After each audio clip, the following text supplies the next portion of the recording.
Hello everyone.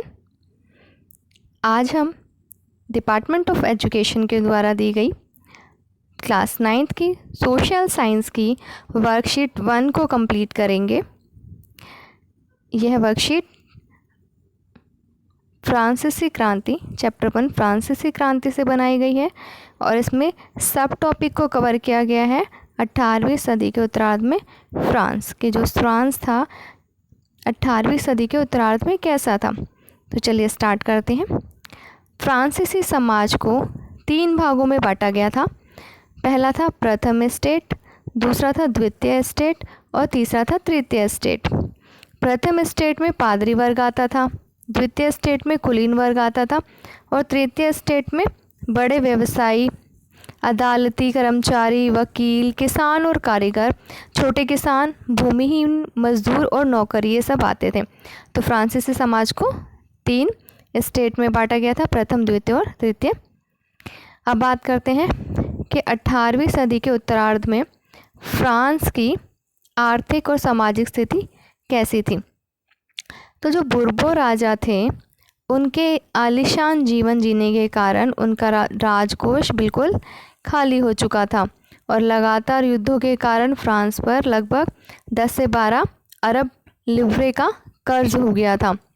अब France की जो आबादी थी, जो पॉपुलेशन थी, जनसंख्या थी, उसके 90% लोग किसान थे, लेकिन जो ज़मीन थी उसमें 60% ज़मीन पर कुलीनों, चर्च और तीसरे स्टेट के अमीरों का अधिकार था। मतलब सिर्फ 40% ज़मीन ही किसानों को मिली हुई थी खेती करने के लिए। समाज में पहले और जो दूसरे वर्ग के लोग थे उनको जन्म से ही विशेष अधिकार दिए जाते थे। जो पहला वर्ग था हमारे पादरी वर्ग और कुलीन वर्ग दूसरा, इनको जन्म से ही जैसे ही पैदा होते थे तो उनको सारे विशेष अधिकार इस ग्रुप के मिल जाते थे और उन्हें कोई भी टैक्स भी नहीं देना पड़ता था। टैक्स का जो सारा भार था वो तृतीय स्टेट पर था। मतलब जो टैक्स देते थे वो तीसरे स्टेट के लोग देते थे, जैसे ये बड़े व्यवसायी, अदालती कर्मचारी, वकील, किसान, कारीगर, छोटे किसान, भूमिहीन मजदूर, नौकर, इन सब लोगों को टैक्स देना पड़ता था और पहले ग्रुप और दूसरे ग्रुप को टैक्स नहीं देना पड़ता था। अनाज के दामों में बेतहाशा बढ़ोतरी की वजह से जीविका संकट हो गया था। जो अनाज के जो दाम थे वो बहुत ज़्यादा बढ़ गए थे और लोगों का जीवन बहुत मुश्किल हो गया था क्योंकि वो खाना भी नहीं जुटा पा रहे थे।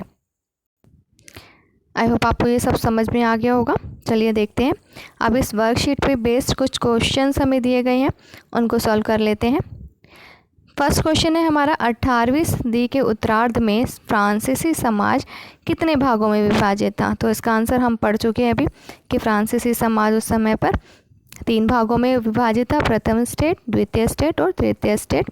तो फ्रांसीसी, इसका आंसर हो जाएगा कि फ्रांसीसी समाज 3 भागों में विभाजित था, प्रथम स्टेट, द्वितीय स्टेट और तृतीय स्टेट। और आप चाहे तो ये जो प्रथम स्टेट में कौन से वर्ग थे, द्वितीय में कौन से थे, तृतीय में कौन से थे, ये सब भी आप लिख सकते हैं। पादरी वर्ग समाज के किस स्टेट में आता था। सेकंड क्वेश्चन में पूछा गया है कि पादरी वर्ग है जो समाज के कौन से स्टेट में आता था। तो वो समाज के प्रथम स्टेट में आता था। सेकंड क्वेश्चन भी हमारा सॉल्व हो गया। थर्ड क्वेश्चन है, किन वर्ग स्टेट के लोगों को जन्म से विशेषाधिकार मिले थे। अब जन्म से कौन से वर्ग के लोगों को विशेषाधिकार मिले थे। यहाँ पर हमने पढ़ा था कि पहले और दूसरे वर्ग के लोगों को जन्म से विशेषाधिकार प्राप्त थे। मतलब प्रथम स्टेट और द्वितीय स्टेट के लोगों को जन्म से ही विशेषाधिकार मिले हुए थे। फ्रांस का राजकोष खाली क्यों हो गया था। यह हमने पढ़ा था कि बुर्बो राजाओं के आलीशान जीवन के कारण फ्रांस का जो राजकोष था वो खाली हो गया था। नेक्स्ट क्वेश्चन है हमारा, फिफ्थ क्वेश्चन है हमारा, फ्रांसीसी क्रांति के समय जिस प्रकार की कर व्यवस्था थी क्या आज भी वैसी ही स्थिति है। अपने उत्तर को उदाहरणों के द्वारा स्पष्ट करें। तो हमने अभी इस वर्कशीट में पढ़ा कि फ्रांसीसी क्रांति के समय जो समाज था वो अलग अलग वर्ग में बटा हुआ था, 3 वर्गों में, और उसमें से पहले और दूसरे वर्ग के जो लोग थे उनको जन्म से ही विशेषाधिकार मिल जाते थे और उन्हें कोई भी टैक्स नहीं देना पड़ता था।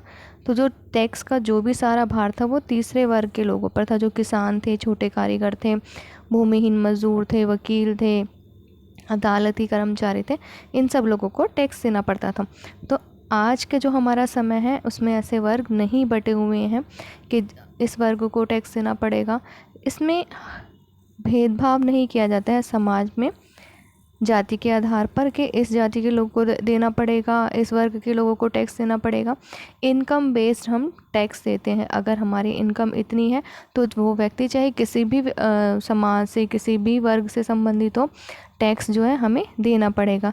कुछ टैक्स हम आजकल देते हैं, सामान जैसे खरीदते हैं उस पर GST वगैरह लगता है, तो वो सभी के लिए एप्लीकेबल है, सबको समान रूप से टैक्स देना पड़ता है।